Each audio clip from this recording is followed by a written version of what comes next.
Hey guys, welcome again. This is yet another video and it is coming to you at 7 o'clock this Thursday tonight because I want to make up for the last couple of weeks where I actually posted my videos the day after. It has been stressful 2 weeks, but we don't need to get into all of that. But if you're new, welcome, and I'm just gonna invite you to just subscribe and share and like the video, and I will see you back soon.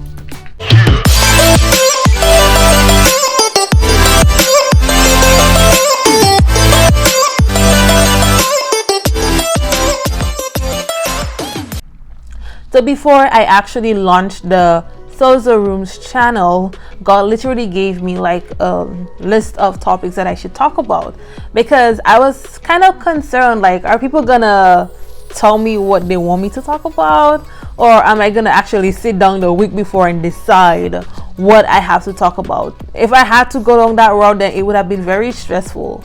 So I literally have topics that could last a year, but I came across this one and I was kind of like, well, how do I fit this in what Sozo Room is all about?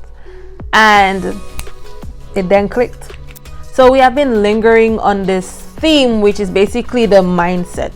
And I organized all of my topics to actually address a particular theme. So the first 3 months, let's say, is gonna be about your mindset. It's not an easy path when you're trying to become your better self. And I feel that, well, the topic that we're actually going to be talking about is very essential because we need to see us outside of ourselves. So we need that external, I don't want to say opinion, but we need somebody to point out those flaws and those bad habits that we have. And this is where I'm going to insert this. Basically, constructive criticism is important when you're trying to become your better self. And a lot of people don't like it because, one, it targets the emotions. So it feels like somebody is after your personality, your beliefs, your values, and then we have a number of responses. Now, compare that to actually receiving like positive feedback. You know, so when I get positive feedback, it's like, okay, they like you, they like what you're doing, keep up the good work. And then I would get constructive criticism and my mind would just, like, I'll be focused on that one critique for like the rest of the day, and my entire day will be spoiled. So I say that to say there are a few of us that are on different levels when it comes to receiving criticism. If I don't look at myself properly, I will literally shut down. Like, I would just crash. But honestly, it really doesn't matter what level you're on in terms of handling constructive criticism. It is necessary, especially if you're a child of God, if you're working at a particular company, if you're operating in leadership, if you're in ministry. It really doesn't matter what sector you're in. Once you're there and you're serving, basically you're a candidate to get constructive criticism. Constructive criticism does not feel nice. However, it's necessary, especially if you're a person that's completely invested in advancing yourself. And it does actually feel like somebody's attacking who you are as a person. But, you know, most times that's really not the case, because as humans, the first thing that we do whenever we get constructive criticism is to be defensive, or to be in denial about it, or to lash out or be very angry at the person. And we don't even put into thought what we were just told. So now the question is, where do we draw the line? Like, do we just receive that from anybody? No, we do not do that. Because I am pretty much aware that there are people who don't like you. That kind of criticism can actually be very destructive or malicious to who you are, and can actually destroy your self-esteem. So, which leads me to this statement. When you're receiving constructive criticism, do not lash out. Do not be in denial about it. You know, just be there, stay calm, and put some thought into what that person is telling you. And at the same time, you know, question the source.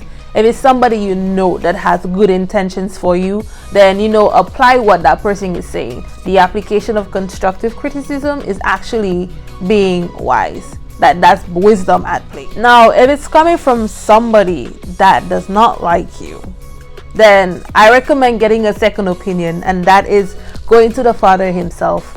Pray, ask him, God, is this something that I need to change about myself? And wait for a response. And if it's nothing to worry about, then you just leave that alone and continue to your merry way.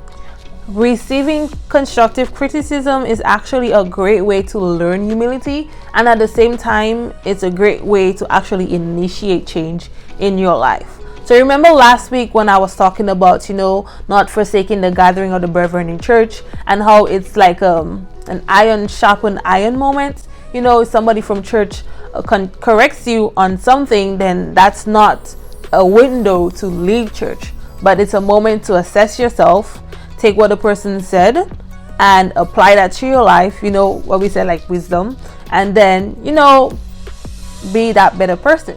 So does the Bible support constructive criticism?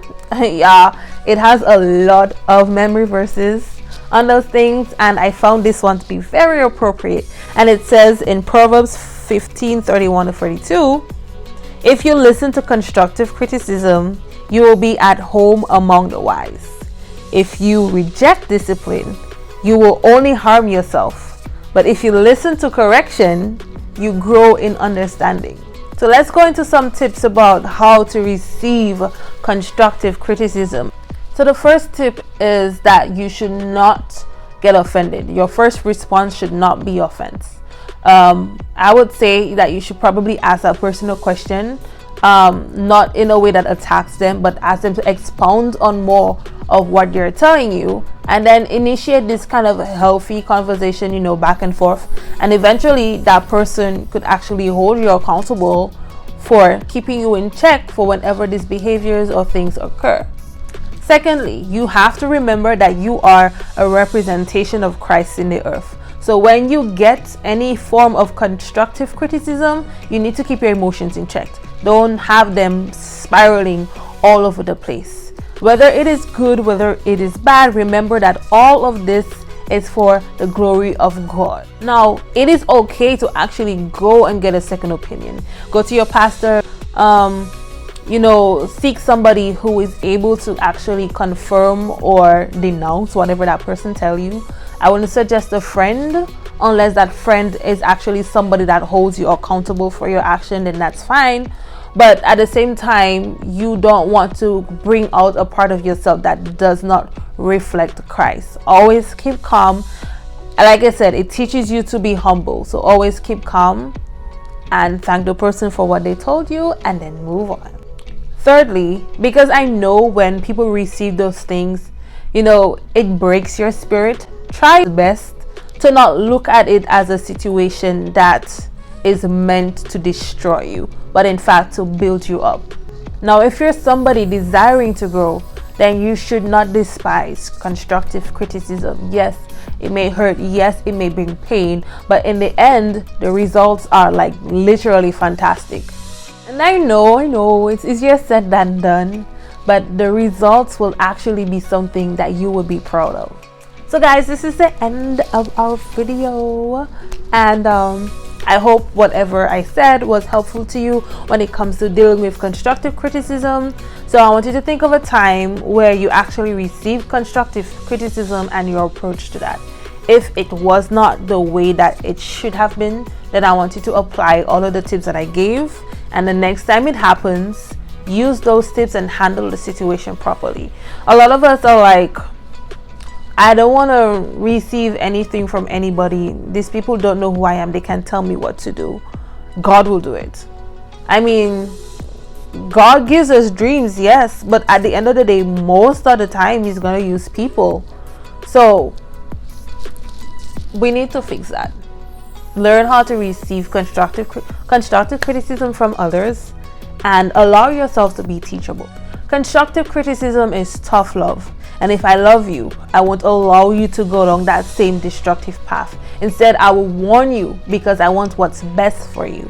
So, Reassess your approach to constructive criticism and look at it in a positive side. This person is giving me this. Oh wow, they love me. Okay, let me assess myself. Let me apply it, be wise about the situation and be teachable. And allow God to use that person to redefine and realign my life.